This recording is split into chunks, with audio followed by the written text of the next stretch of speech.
देर रात के स्टेशन के बाहर 3 गुंडों ने एक सोते हुए आदमी को बेहोश कर दिया। बर्फ। वे हमेशा केवल पैसे के लिए लूटते थे, जान नहीं लेते थे। लेकिन आज उन्हें जो आदमी मिला वह तो एक गरीब इंसान निकला। उन लोगों ने उसका सूटकेस पूरा खंगाल डाला, लेकिन उसमें एक पुराना रेडियो छोड़कर कुछ भी कीमती नहीं था। उस आदमी की गरीबी ने हमेशा नियमों का पालन करने वाले डाकुओं को भी मार डालने की सोचने पर मजबूर कर दिया। उन्होंने आदमी के सिर पर जोर से फिर एक बार मारा और बिना उसकी परवाह किए चले गए। हालांकि किसी ने नहीं सोचा था कि डाकुओं का यह वार आदमी को मारने की बजाय उसके लिए सौभाग्यशाली साबित होगा और वह एक सुखी जीवन की शुरुआत करेगा। काफी समय बाद बेहोश आदमी को पेशाब ने जगाया। वह लड़खड़ाते हुए स्टेशन के शौचालय तक पहुंचा, लेकिन फिर खून की कमी के कारण बेहोश हो गया। सुरक्षा गार्ड ने उसे देखकर तुरंत सहायता के लिए फोन किया। जब आदमी को अस्पताल ले जाया गया तब तक उसकी हालत गंभीर हो चुकी थी। डॉक्टरों ने उसकी जान बचाने की कोशिश की, लेकिन आखिरकार उसका दिल धड़कना बंद हो गया। डॉक्टर ने मरीज को मृत घोषित कर दिया, लेकिन जब सभी लोग वहां से चले गए तो आदमी चमत्कारिक रूप से उठ बैठा। उसने अपनी टूटी हुई नाक को सीधा किया और फिर खुद ही अस्पताल से बाहर चला गया। अगले दिन जब लोगों ने उसे पाया तो वह समुद्र तट पर गिरा पड़ा था।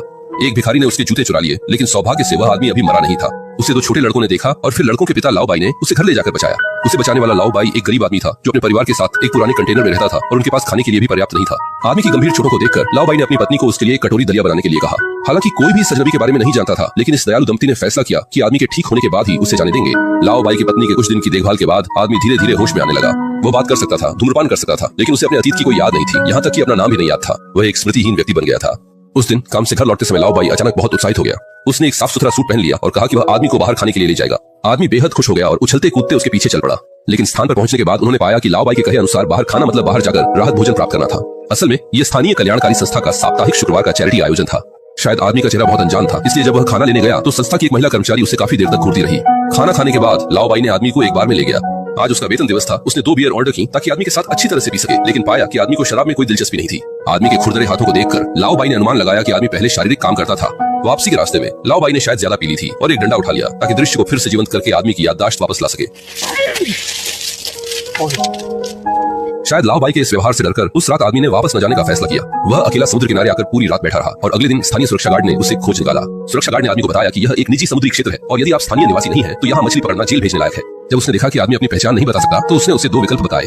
एक विकल्प था कि उसे साथ हिरासत में जाकर जांच में सहयोग करे। दूसरा विकल्प था कि हर महीने 400 रुपए में उसका समुद्र किनारे वाला घर किराए पर ले। आदमी ने बिना हिचकिचाए बात वाला विकल्प चुना, लेकिन कमरे में आने के बाद उसे पाया कि जिसे समुद्र दृश्य वाला घर कहा गया था वह दरअसल एक कंटेनर था। सुरक्षा गार्ड ने उसे किराया चुकाने के लिए 1 सप्ताह का समय दिया और अगर उसने समय पर भुगतान नहीं किया तो वह शिकारी कुत्ते को छोड़ देगा ताकि वह उसे खा सके। हालांकि यह काफी कठोर था, लेकिन कम से कम आदमी के पास ठहरने के लिए एक जगह तो थी। अगले दिन उसने कमरे की अच्छे से सफाई की। लाओ बाई ने उसके लिए एक बिजली मिस्त्री को तार जोड़ने के लिए बुलाया और उसे कुछ फर्नीचर भी दिए जिन्हें वह खुद इस्तेमाल नहीं करता था। सभी चीजों को व्यवस्थित करने के बाद आदमी ने दरवाजे पर आलू भी लगाए। स्पष्ट था कि वह इस जगह पर स्थायी रूप से रहने की योजना बना रहा था। फिर से शुक्रवार आया और इस बार राहत भोजन लेने के बाद आदमी ने खुद पहल करते हुए संस्था की महिला कर्मचारी से बात की। दोनों की बातचीत काफी अच्छी रही। आदमी ने जाना कि महिला का नाम एम्मा है और महिला ने उसे अपनी संस्था का पता दिया। उसने आदमी को बताया कि अगर उसे यहाँ कोई भी परेशानी हो तो वह संस्था में उससे मिलने आ सकता है। महिला की दयालुता ने आदमी को भविष्य के लिए अचानक उम्मीद दी। उसने अपने सिर से पट्टी को एक झटके में उतार दिया और नौकरी ढूंढने का निर्णय लिया। लेकिन नौकरी खोजने के लिए उसे बायोडाटा भरने की जरूरत थी और उसे अपने अतीत के बारे में कुछ भी पता नहीं था। यहाँ तक कि उसका नाम भी नहीं पता था, जिससे रोजगार सेवा केंद्र के कर्मचारी को परेशानी हुई। मना किए जाने के बाद निराश आदमी महिला कर्मचारी के दिए पते पर संस्था में पहुंच गया। उसने एम्मा को अपनी स्थिति के बारे में बताया और एम्मा ने उसके लिए एक उपयुक्त कपड़े चुने और फिर अपने प्रबंधक से बात कर संस्था में उसके लिए नौकरी की व्यवस्था की। नई नौकरी की तनख्वाह भले ही ज्यादा नहीं थी, लेकिन कम से कम कुछ आय तो थी। रात में सुरक्षा गार्ड किराया लेने आया। वह तथाकथित शिकारी कुत्ते को साथ लाया था, लेकिन आदमी को अभी अभी नौकरी मिली थी और वह किराया चुका नहीं सकता था। सुरक्षा गार्ड ने कुत्ते की चेन खोल दी ताकि वह उसे काट सके, लेकिन यह कुत्ता स्पष्ट रूप से एक पालतू जानवर था और डराने में नाकाम होने पर सुरक्षा गार्ड ने खुद ही कार्रवाई करने का निर्णय लिया। आदमी ने यह देखा और तुरंत सुरक्षा गार्ड से 1 सप्ताह की और मोहलत की विनती की। अब उसे नौकरी मिल गई है, अगले हफ्ते उसे तनख्वाह मिल जाएगी। जांच अधिकारी ने मजबूरी में हाँ कर दी, लेकिन शर्त रखी कि उसे 1 महीने तक उसका कुत्ता पालना होगा। मैं तुम्हें आदेश देने आया हूँ। हनीमून। जल्द ही समय अगले शुक्रवार आ गया। 1 हफ्ते की मेहनत के बाद आदमी को आखिरकार अपनी पहली तनख्वाह मिल गई। हालांकि यह यहाँ के नियमित कर्मचारियों के वेतन से कम था, लेकिन यह किराए का भुगतान करने के लिए पर्याप्त था। एम्मा की मदद के लिए आभार व्यक्त करने के लिए उस रात उसने जानबूझकर वहाँ देर तक रुककर इंतजार किया और एम्मा के काम से छुट्टी पाने पर ही उसने आगे बढ़कर आभार प्रकट किया। जब उसने जाना कि एम्मा को रात में अकेले चलकर घर जाना होगा तो उसने उसे घर छोड़ने का प्रस्ताव रखा। पुरुष की अच्छी भावना का सामना करते हुए एम्मा शुरुआत में थोड़ी हिचकिचाई, लेकिन अंततः उसने सहमति दे दी।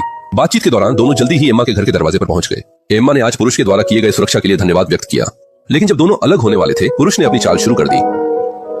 डिजर्टस, डिसर्ट,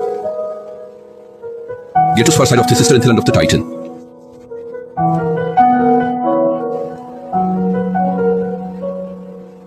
क्या? अब भी कई कैसीनो। और मुझे निराश मत करो, तो मेनू में क्या है मुझे नहीं पता।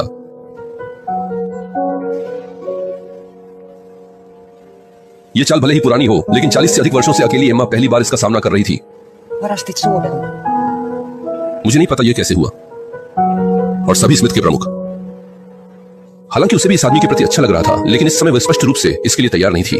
दोनों के अलग होने के बाद एम्मा घर जाकर मेकअप का अभ्यास करने लगी और पुरुष ने पिछले मौके का फायदा उठाकर एम्मा को अपने घर में रात के खाने के लिए आमंत्रित किया। इस बार उसने विशेष रूप से स्टेक खरीदा, लेकिन क्योंकि उसे पकाना नहीं आता था, उसने गलती से अधिक नमक डाल दिया। भले ही रात का खाना विफल रहा, लेकिन उस रात दोनों के बीच भावनाएं बढ़ गईं और उन्होंने सफलतापूर्वक संबंध स्थापित किया। जल्दी ही पुरुष के दरवाजे के बाहर आलू अंकुरित हो गए। जीवन ऐसा प्रतीत होता है कि वह अच्छी दिशा में जा रहा है, जब तक उस दिन उसने गलती से देखा कि दूसरी तरफ डॉक पर बिजली की वेल्डिंग की आग जल रही थी। गहरी परिचितता की भावना ने उसे अनायास ही पास जाने पर मजबूर कर दिया। उसने ठेकेदार से उसे आजमाने के लिए कहा। उससे आश्चर्य हुआ कि इस जीवन का मूल्य वास्तव में था वेल्ड बनाती। फोरमैन ने यह देखा और तुरंत आदमी को अपनी कंपनी में आने का निमंत्रण दिया। उसने बहुत अधिक वेतन की पेशकश की, लेकिन इस वेतन को प्राप्त करने के लिए एक बैंक खाता चाहिए था। इसलिए आदमी कंपनी के सुपरवाइजर के निर्देशानुसार बैंक में खाता खोलने के लिए गया। वह थोड़ी देर पहले ही अंदर गया था कि अचानक एक बंदूकधारी अंकल वहां आ धमका। अंकल लूटने के लिए आया था, लेकिन अन्य लुटेरों की तरह नहीं। उसने न तो नकाब पहना था और न ही ज्यादा लूटा। उसने सिर्फ 2,47,600 रुपए मांगे, उससे एक पैसा ज्यादा नहीं। पैसे लेने के बाद अंकल ने आदमी और लॉन्गन को तिजोरी में बंद कर दिया।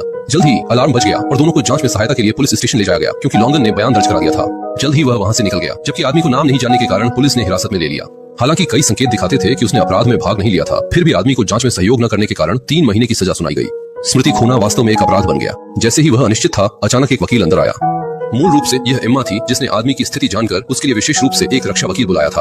हालांकि वकील की मदद से आदमी अंततः निर्दोष साबित हुआ, लेकिन वह अपने अतीत को याद नहीं कर सका, जिसने उसे खुश नहीं किया। रात में वह अकेले ही बार में अपनी उदासी बुझाने गया, लेकिन उसने वहां बैंक लूटने वाले अंकल को पाया। अंकल ने जब आदमी को हुई असुविधा के बारे में जाना, तो उसने उससे माफी मांगी और अपनी कहानी सुनाई। वास्तव में वह एक पेशेवर लुटेरा नहीं था, बल्कि एक बार इस बैंक द्वारा धोखा दिए गए भूमि निर्माण का मालिक था।